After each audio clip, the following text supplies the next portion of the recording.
Picture this. You're sitting on her couch. You've just fixed her Wi-Fi, listened to her rant about work for an hour, and ordered her favorite takeout. She leans into you, thanks you, calls you such a good guy. You go home alone. That same night, she stays up until 2 a.m., arguing, crying, and begging for a reply from the man who treats her like an afterthought. Every man has lived some version of this. You follow the script you were given.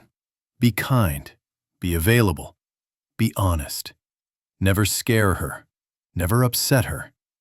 And still, she is obsessed with the one man who breaks every rule. You see it everywhere. The girl who leaves the stable boyfriend for the guy with the motorcycle, the record, and no long-term plan.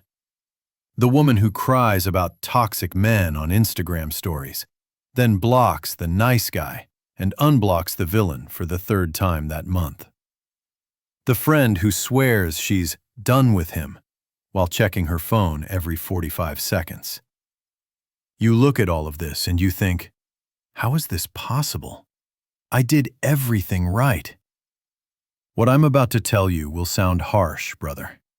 But if you don't understand it, you will keep losing this same invisible battle for the rest of your life. Women do not fall in love with the hero the way you were promised.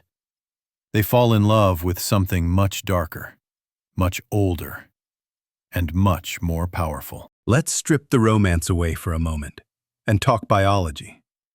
For hundreds of thousands of years, your ancestors did not live in safe apartments with food delivery and HR departments.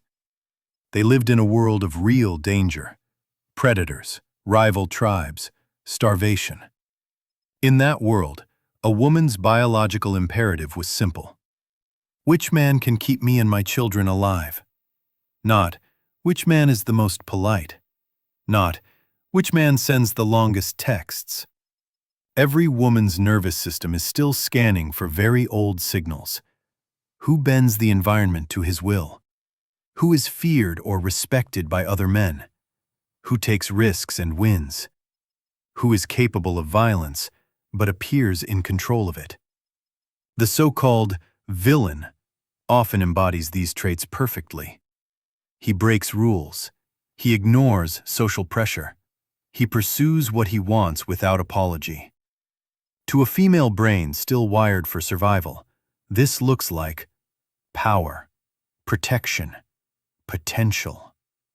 The modern nice guy hero, on the other hand, often radiates the opposite signal. Overly agreeable, conflict avoidant, desperate for approval. To her limbic system, the emotional, primitive brain, this quietly reads as low threat, low danger, and unfortunately, low power. She may respect you, she may trust you, but her biology does not light up for safety alone. Every woman is running this ancient survival code in the background. Her words are modern. Her attraction is prehistoric. Now we go deeper into the emotional mechanisms and brain chemistry. Why does the villain feel so addictive? Because your brain, and hers, is wired to chase uncertainty. Unpredictable behavior triggers a variable reward system. Sometimes he replies immediately. Sometimes he disappears for 2 days. Sometimes he's intensely affectionate. Sometimes he's ice cold. This on-off pattern floods the brain with dopamine. Anxiety and anticipation fuse into what feels like chemistry. Her nervous system is not calm around him, but it is alive. Case Study 1. The On-Off Ghost. She tells you about a guy who vanished for 2 weeks, then reappeared with, "Hey, miss me?" You watch her light up with anger and excitement at the same time. That emotional whiplash is not random. It's a trauma bond forming.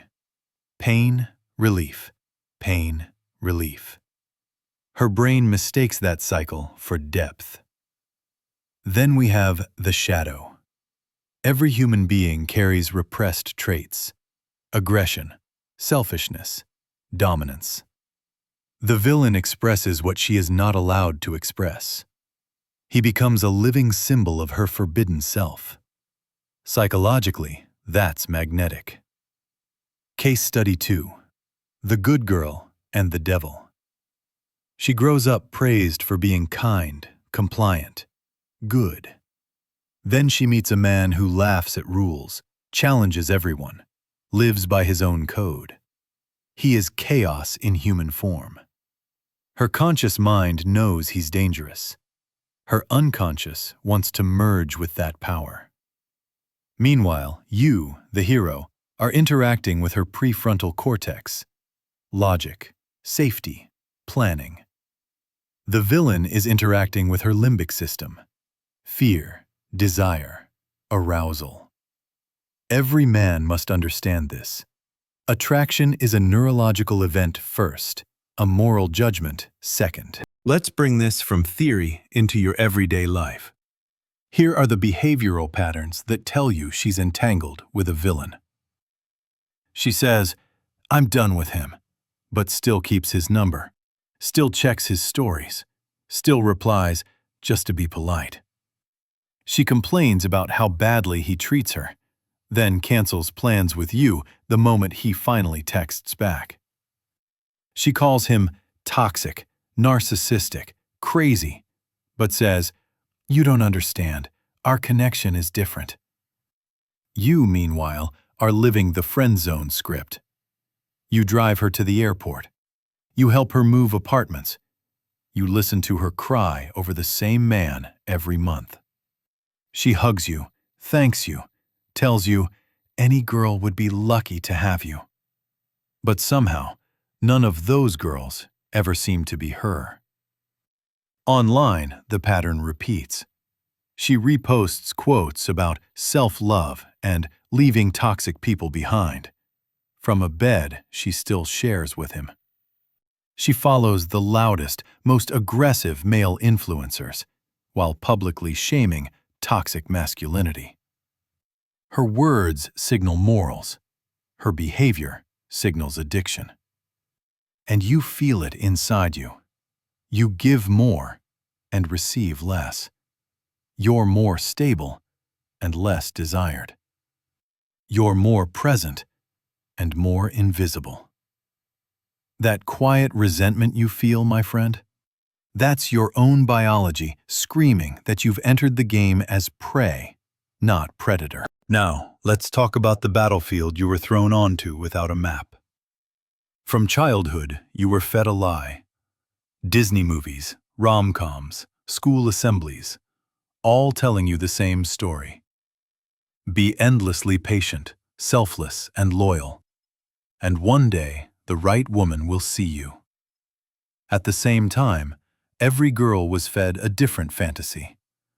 The dark, broken man who no one else understands, except her. Her love will heal him. Her softness will tame his darkness. This is psychological warfare disguised as entertainment. Then, modern culture adds another layer.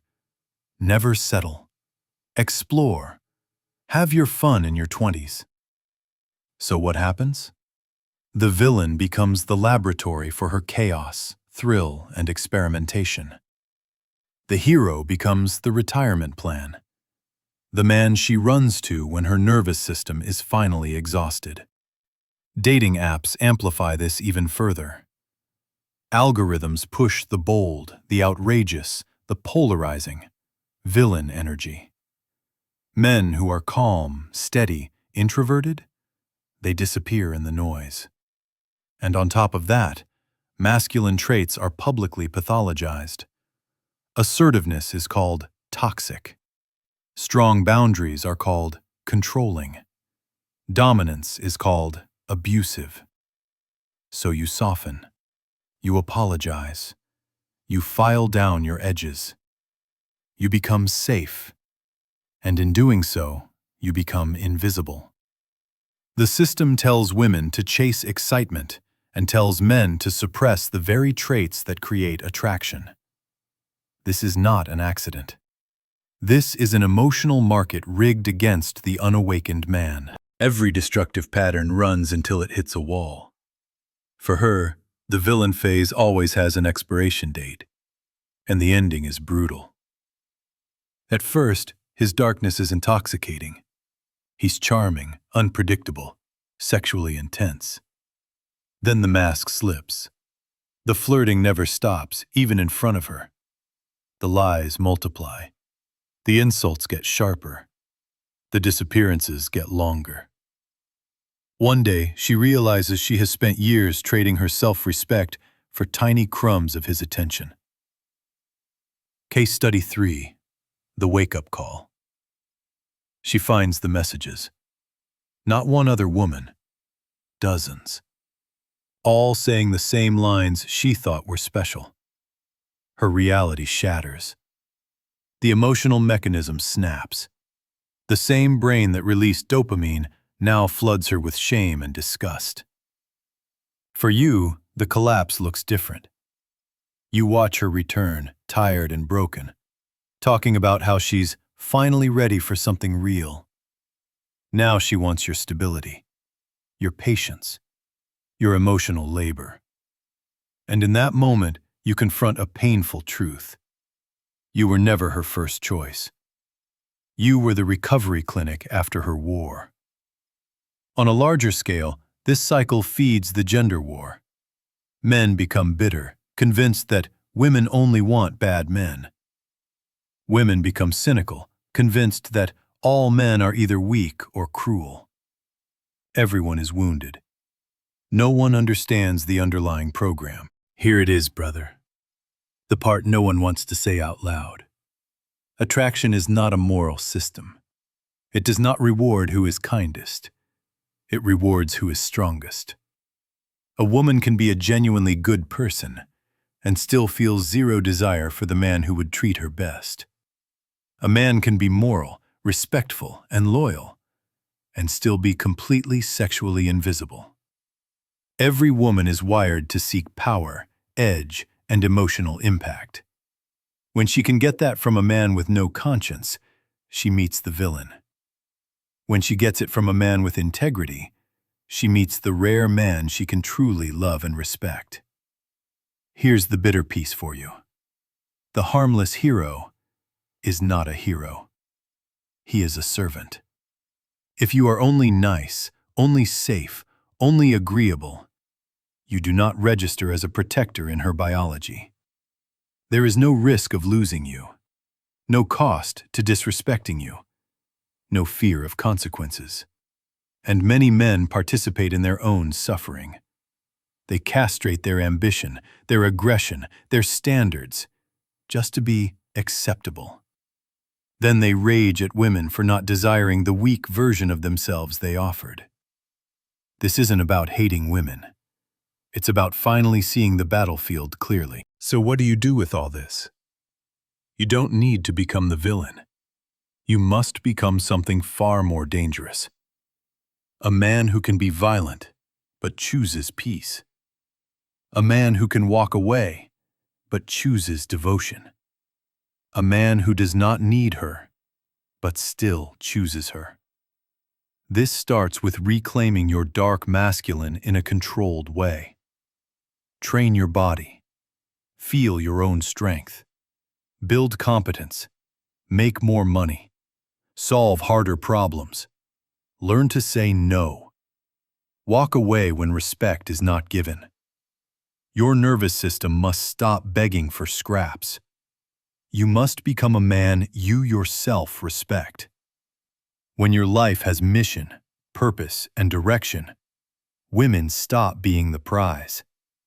They become a byproduct of your value, not the entire point of your existence. Then you choose better. You look for women who are done worshiping villains. Women who take responsibility for their choices instead of blaming all men. Women who no longer find chaos exciting. Women whose nervous system has finally matured beyond the addiction to drama.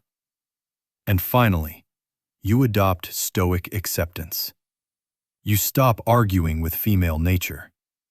You stop trying to change biology with lectures and complaints.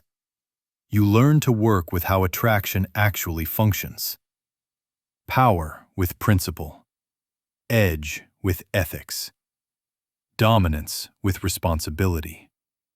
That is the new hero archetype. Not the obedient nice guy waiting to be chosen, but the grounded man who chooses himself first and invites a woman into a life that is already worth living. Women never truly loved the villain. They loved the power he represented. Your task, my brother, is simple and brutal. Become that power, without losing your soul.